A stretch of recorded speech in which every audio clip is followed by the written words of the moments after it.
hanggang verse 17, tapos papasok tayo sa chapter 4. Kung wala naman Bible, pwede naman makinig lang tayo. Okay lang?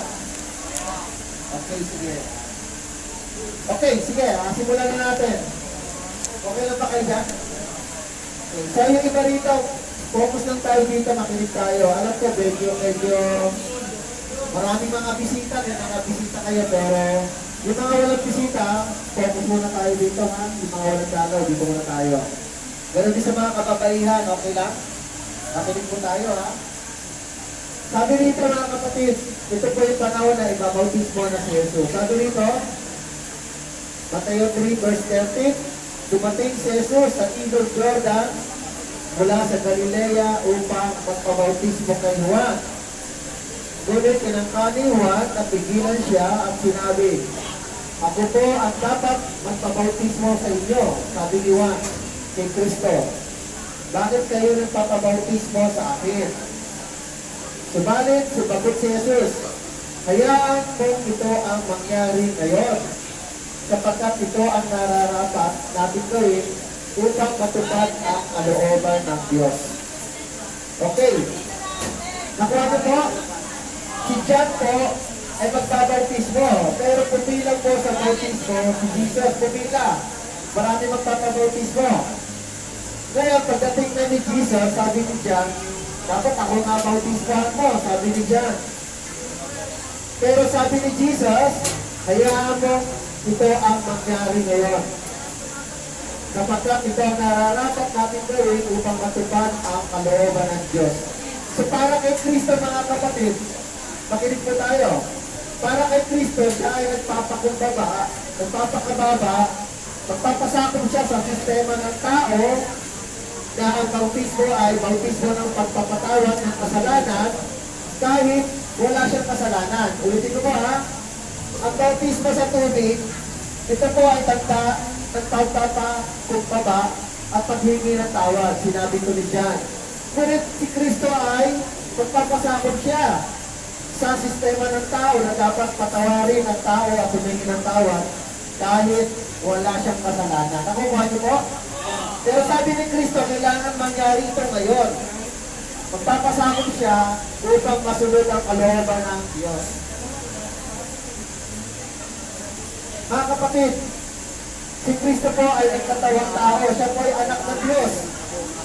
Nung siya po ay hindi pa bumababa, siya po ang nature ni Jesus ay Diyos. Amen? Amen. Nung nasa langit siya, hindi pa siya bumababa at nature niya Diyos. Pero nagkatawang tao siya, nung nagkatawang tao siya, lahat ng sistema ng tao, magpapasakop siya. Ganon. Amen? Amen. Kaya sabi ni John, dapat ako bautismohan mo. Sabi ni John, hindi. Kailangan masunod ito ngayon. Pag sinabi ni Jesus masunod ito ngayon, para sa ngayon lang yun. Dahil pag namatay si Jesus, babalik na siya sa langit, siya po ay magkakaroon ng glorified body at siya po ay babalik sa kanyang nature bilang Diyos. Amen? Amen! Pero sa ngayon, susunod siya. Okay, tuloy ko lang. Tuloy ka hayaan. Ito yung mangyari nga sapagkat ito ang nararapat natin gawin upang matupad ang kalooban ng Diyos. Alang-alang sa Diyos Ama ni Jesus, siya po ay magpapakumbaba. Kaya pumayag si John o si Juan. So pumayag si Juan. Okay? Nakabautismo si Jesus, kagad siya pumaw sa tubig, kabuksan ng dait at nakita ni Jesus ang Espiritu ng Diyos na bumababang parang isang kalapati at tumapo sa kanya.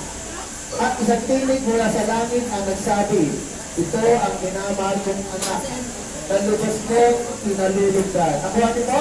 Ay, okay. Nung binabautismo nga siya sa tubig, biglang bumukas daw, ano ba nangyari? Nabuksan ang langit, nakita ni Jesus ang Espiritu ng Diyos na bumabang parang isang kalapati. Tandaan po natin, parang isang kalapati or like the dove. Hindi mo maliwanag pag sinabing like, parang. Pero ang malaga, yun po ay sumisimbolo ng banal na Espiritu. At ang sinabi po nito, sa isang tinig, sabi sa langit, mula sa langit, ito ang minamahal kong anak na lubos kong hinalulugdan. Nagsalita ang tinig galing sa langit.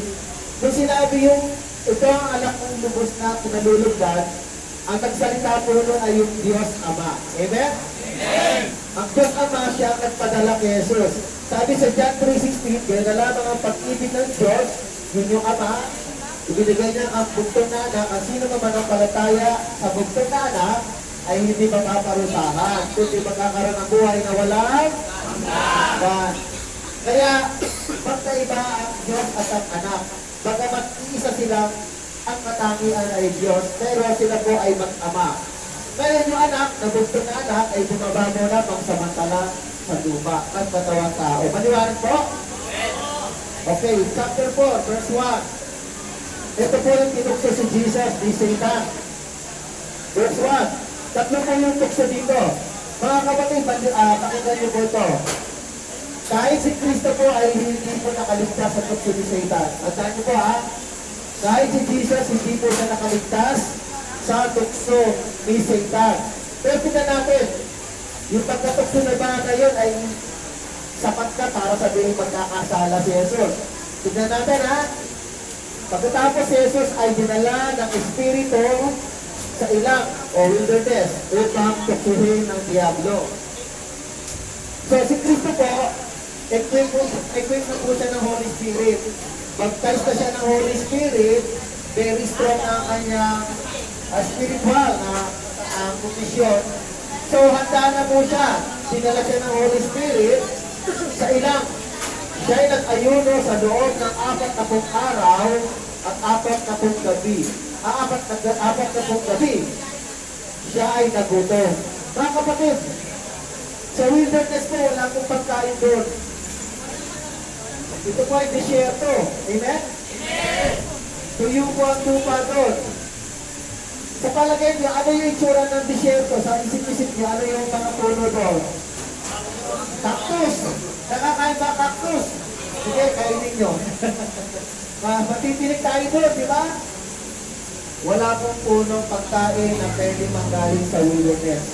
Sa dry land. Sa madaling salita, magugutom talaga si Jesus. Wala rin siyang pagkain. Basta na lang, dinala siya ng Holy Spirit doon para tuksuhin ng Diablo. Bakit gano'n? Para tuksuhin ng Diablo. Upang subukan si Kristo.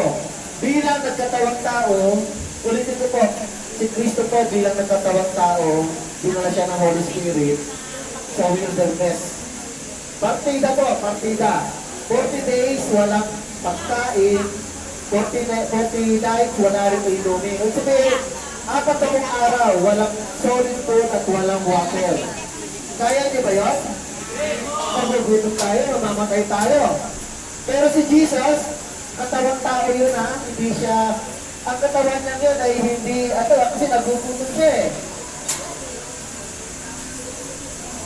Sa mga oras na yun, ang nakakaramdam sa kanya, nararamdaman niya bilang isang tao. Amen? So ngayon, anong nangyari? Dumating ang Diablo at sinabi sa kanya, kung ikaw ang anak ng Diyos, gawin mo nga tinapay ang mga batong ito. Ngunit sumagot si Jesus.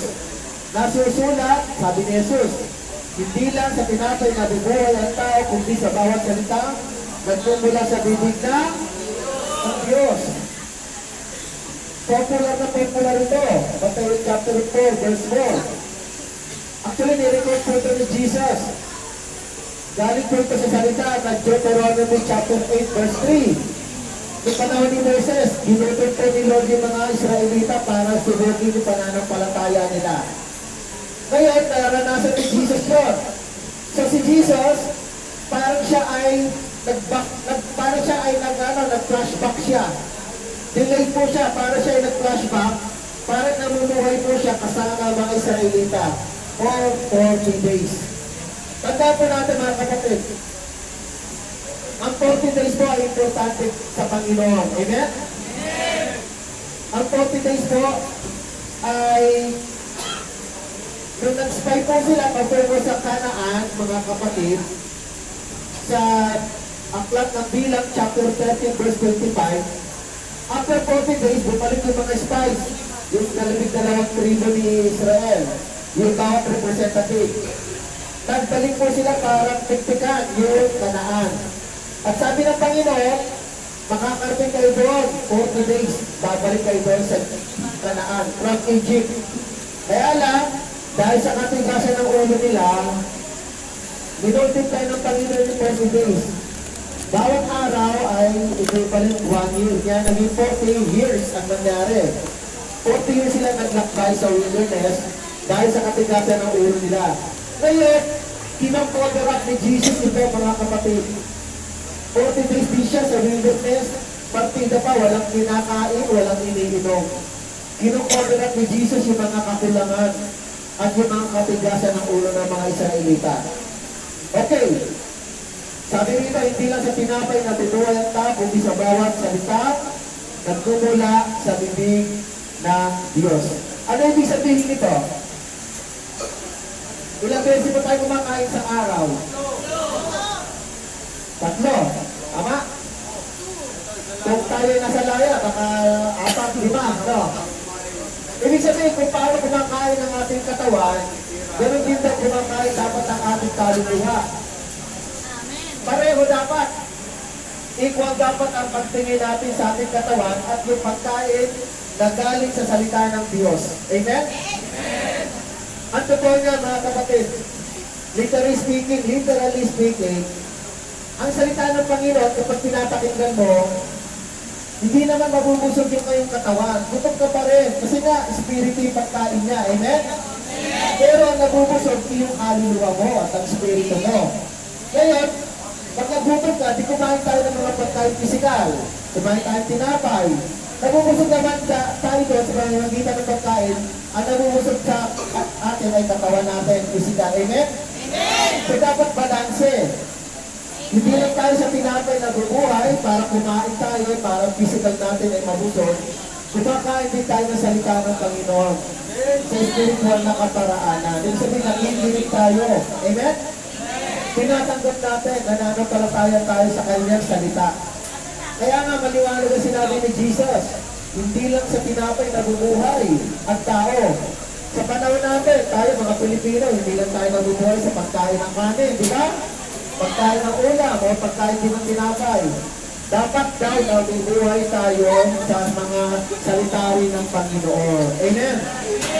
Ito nadidinig ninyo salita ito ng Panginoon. Nanihinayan ako na pagkasalita ng Panginoon, pinakapain kayo. Hindi lang ako, maraming pastor na pupunta rito para kayo ay share ng gospel. Tama? Sayang naman pag hindi nyo tinatanggap ang salita ng Panginoon.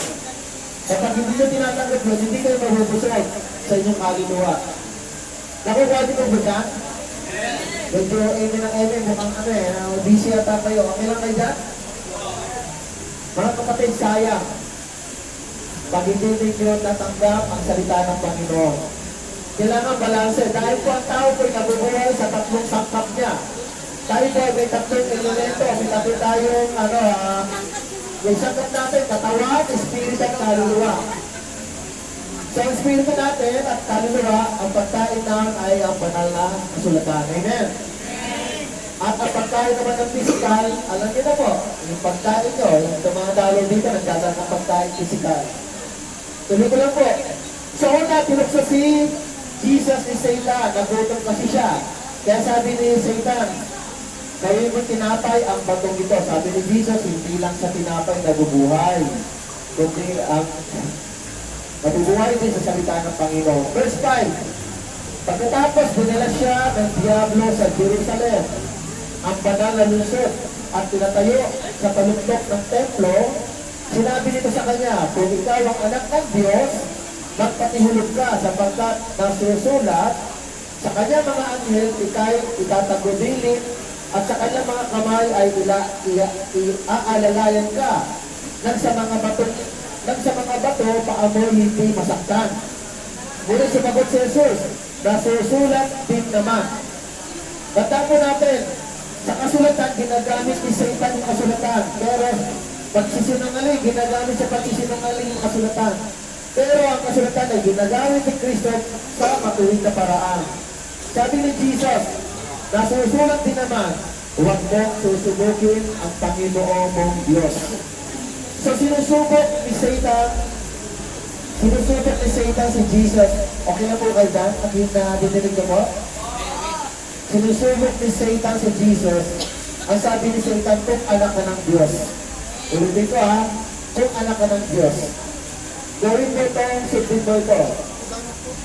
Ganon si Satan. Minsan tayo rin, sinusubok. Kung ikaw ay Kristiyano, sige nga, gawin mo nga ito. Pero pag sinabi mo, hindi ko gagawin niya dahil Kristiyano na ako, ibig sabihin, tinutularan mo si Jesus o may iwas na sa tukso. Amen? Kaya bakit po ba kayo nasa loob? Bakit po ba kayo nasa loob? Natukso mo ba kayo ni Satan? Amen! Kaya lang, natukso tayo eh. Kaya natin pinag-aaralan ito, tinitignan din natin kung paano si Jesus umiiwas sa tukso. Dahil siya mismo, tinukso rin. Sabi ko nga sa inyo, hindi siya ligtas sa mga tukso ni Satan. Lalo na tayo. Kaya lang si Jesus, napapagwadian niya. Ulitin mo ha, si Kristo, nagtatagumpay po siya laban sa tukso. Yun din ang gusto ng Panginoon sa atin. Okay, meron pa, pangatlo. Pagkatapos, dinala siya ng Diablo sa isang napakataas na bundok at ipinakita sa kanya ang lahat ng kaharian sa daigdig. Sa daigdig at ang karangyaan ng mga ito. Sinabi ng Diablo sa kanya, ibibigay ko sa iyo ang lahat ng ito kung magpapatirapa ka at sasakba sa akin. Verse 3, kaya sumagot si Jesus, lumayas ka Satanas, sapagkat nasusulat, ang Panginoon mong Diyos ay dapat mong sambahin at siya lamang ang dapat mong paglingkuran. Pagkatapos iniwan na siya ng Diablo, dumating naman ang mga anghel at siya ay pinaglingkuran nila. Mga kapatid, ulitin ko po naroon ang anghel ng Panginoon. Naroon. Kaya lang, ang anghel ng Panginoon ay nagbibuhay kay Satan para makita rin ang anghel kung paano magtatagumpay si Kristo sa pagsubok. Lalo na sa mga tukso ng pagsubok na ito na ipinapain ni Satan. Mga kapatid, ang ikatlong tukso po ay karangyaan, karangalan, kaharian, speaks about money, popularity, speaks about political will, yung politika, yung tatakbo ka sa politika para manalo ka at masakot mo ang bayan. Meron yun. Kaya sabi ni Jesus, kaya sumagot siya, lumayas ka Satanas, sapagkat nasusulat ang Panginoon mong Diyos ang dapat mong sambahin at siya lamang ang dapat mong paglingkuran. Mga kapatid ko sa Panginoon, question, tanungin ko po kayo. Okay, tanungin ko po kayo. Tanungin ko po kayo. Nagpatukso ba si Jesus? Opo raw. Hindi kaya ka nakikinig, brother. Nagpatukso ba si Jesus? Hindi. Natukso si Jesus? Nagkasala si Jesus? Oh.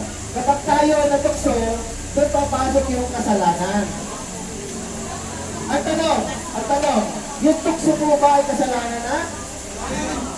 Okay, ulitin ko ito kahirap sagutin ka na. Ang tanong, yung kinutukso ka ni Satan, kasalanan na ba yun? Hindi. Hindi ba? Kapag ito ay nagpatukso, yun ang kasalanan. Pinatulan ko yung tukso. Lahat tayo, mga kapatid, kahit kami, si Jesus na tinukso eh. Ibig sabihin, kapag naging tao ka, dadanas ka ng mga tukso dahil si Satan po narito. Amen? Kung dumating si Jesus dito, narito na si Satan. Kung dumating pa nga, nilikha pa lang ng Panginoon si Adan, narito na si Satan eh. Panahon pa ni Adan. Narito na si Satan. Ginagalit yung serpent. Ngayon mga kapatid, ito lang. Magpasalamat tayo sa Panginoon na siya ay hindi natukso. Siya po ang ating halimbawa ng katatagan pagdating sa mga pagsubok at mga tukso mula kay Satan. Kung may Bible kayo, buksan niyo po yung Hebrew chapter 4, verse 18. Page 283. Pag may Bible kayo. Sino may Bible dyan? Page 283 sa kanan, buksan niyo po. Si Kristo ay makakatulong sa bawat isa ng mga tinutugso. Buksan niyo po, page 283. Sa kanan, Hebrew chapter 2, verse 18. Hebrew chapter 2, verse 18. Buksan dyan. Brad, pakibasa. Dito ka sa harap. Lakas mo na lang. Dali ka. Chapter 2, verse 18. Page 283. Kita mo? Hebrew chapter 2, verse 18. Page 283. Sige, bro. Mula.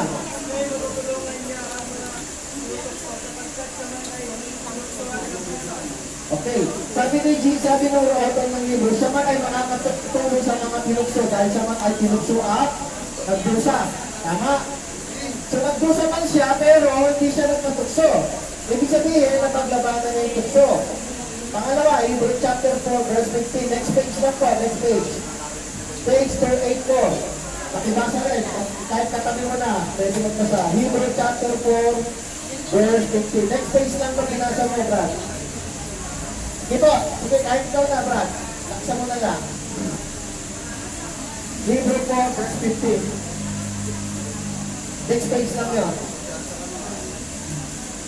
Page 283 at 284. Sige, pakibasa. Hebrew 4, verse 15. Ano sabi?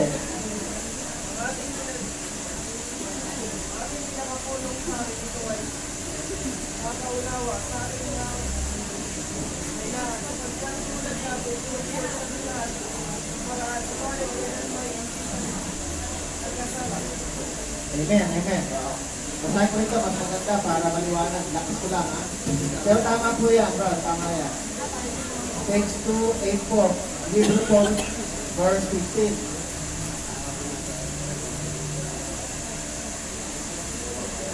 Sabi dito, mga kapatid, ang ating pinakapulong paring ito, si Jesus ngayon, ay nakakaunawa sa ating mga kahinaan. Sapagkat tulad natin, tinukso siya sa lahat ng paraan. Tinukso siya sa lahat ng paraan. Maraming paraan si Satan. Subalit kailanman hindi siya nagkasala. Amen? Amen! Tatlo po yung paraan ni Satan. Tatlo po. Nagutom yung kanyang katawan. Si Jesus. 40 days, 40 nights, walang pagkain. Pero, hindi niya ginawa. Hindi niya ginawa maging tinapay yung bato. Alam pero kaya nang gawin niya. Pero sabi ni Jesus, hindi lang sa tinapay nabubuhay ang tao. Pangalawang tukso, protection. Pinatatalon siya. Sabi ni Satan, ingatan ka na angel, pag tumalong ka. Sabi ni Jesus, huwag mong tuksuhin ng Panginoon. Pangatlo, karangyaan, karangyaan, politika, yung pagiging hari. Ibibigay sa kanya, magiging hari daw siya sa sanlibutan. Imagine niyo po. Sabi ni Satan, ibibigay daw yun. Sasampahin lang daw si Satan. Sabi ni Jesus, lumayas ka sa Satanas. Diyos lamang, ang Panginoon lamang ang dapat sampahin. Hindi po siya natukso, hindi po siya nagpasakop, na siya ay magkasala sa harapan ng Diyos. Bakit po? Naging matatag po si Jesus dahil sa po ay nabautismuhan sa banal na Espiritu. At the same time, dumating po siya dito na matuwid galing sa langit, hindi po nabahira ang kanyang nature bilang Diyos. Amen? Amen! At yung nagiging pagkatawang tao niya, hindi rin nabahiran. Naging totoong tao siya na hindi nagkasala. Mga kapatid, kaya natin pinag-aaralan ito, hindi lang ito para sa kanya, kundi para sa atin. Bakit po ba tayo nasa loob? Kahit kami rin, hindi po kami accepted. Natutukso rin kami at tinutukso. Pero mga kapatid, lahat tayo, wala pang accepted, lahat tayo nadanas ng pagsubok. Pero ang kagandahan po, may halimbawa tayong tutularan. Sino? Kristo. Si Kristo. Mabigat yung tukso sa kanya, napakabigat po nun. Partida nga, sabi ko nga kanina, 40 days, 40 nights, walang kinain. Baka tayo pag nagugutom, pag nanakaw na tayo eh. Amen? Baka pag nagutom tayo, 2 days lang tayo hindi makakain, baka mag-hold up na tayo eh. Tapos, iniisip natin yung anak natin, pamilya natin, sinasabi natin, kahit ako magutom, wag lang yung pamilya ko. Baka magkatap na tayo, magkindap na tayo, hindi natin tayo mabuhay. Bakit? Mahina ang katawan natin. Pero mga kapatid, si Jesus, 40 days, 40 nights, mahina na rin ang katawan niya. Pero sa kabila ng lahat, hindi siya natukso. Amen? Napagtagumpayan niya yun. Ganun din po sana tayo. Eh, ang problema lang, sa atin, minsan alukin lang tayo ng drugs. Natutokso na tayo eh. Paano ba yun? Alukin lang tayo na naghihirap tayo, walang makain, wala tayong pambiling bigas. Anong gagawin natin? Magbibenta tayo ng drugs? Di ba nakakaya sa Panginoon yun? Ipapakain natin galing sa isang malaking kasalanan. Amen? Konting pagkakataon lang, konting kahirapan lang, hindi natin matingis. Natutokso na tayo. Mga kapatid, kung mahal ninyo buhay ninyo, mahal ninyo mga pamilya ninyo, magsikap po tayo. Amen? Pagkakalaya tayo, pagsikapan natin buhay natin na maging tulad ni Jesus, maging matatag, matapang, labanan ng Diablo. Hindi natin susubuhan ng Diablo, dapat nilalabanan. Huwag natin kakampihan, huwag natin magiging kaibigan ng Diablo, kundi dapat maging kalaban natin. Amen. Lalayo yan sa inyo, sabi ni James, no? Layuan niyo ang Diablo, palayasin ang Diablo, siya ay lalayo sa inyo.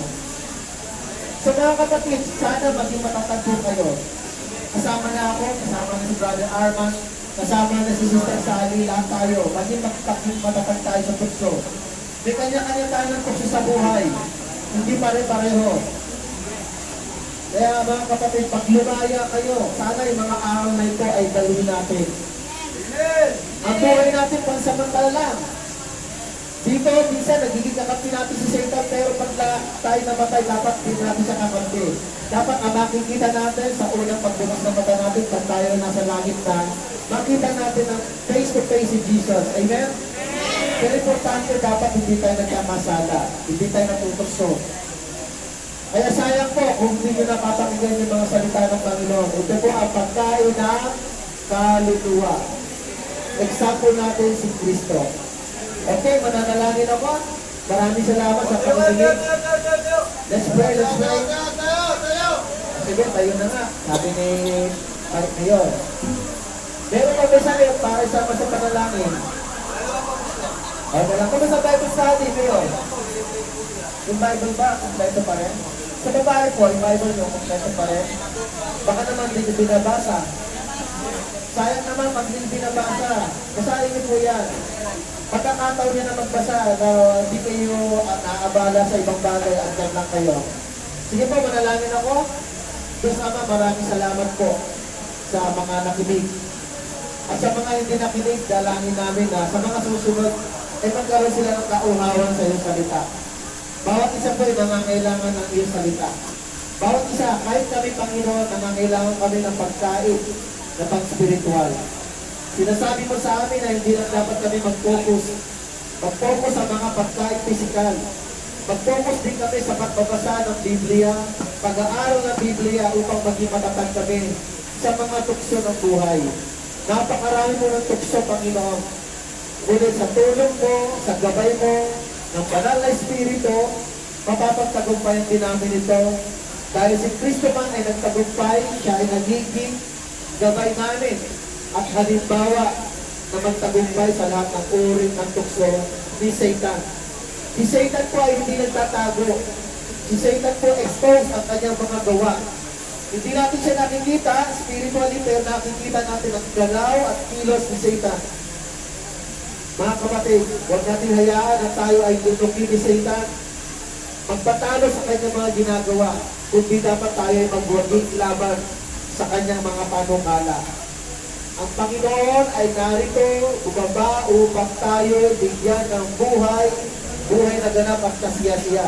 Sabi sa John chapter 10, dumating lamang ang magnanakaw si Satan upang magnakaw, pumatay, bumuksa. Ngunit dumating si Kristo upang magbigay ng buhay na ganap at kasiya-siya. So salamat sa Panginoon at may nagmamalasakit sa atin. Salamat sa Panginoon at may nagmamahal sa atin. Salamat sa Panginoon at meron nagpapatawad sa ating mga kasalanan. At salamat sa Panginoon dahil binabahagian na tayo ng isa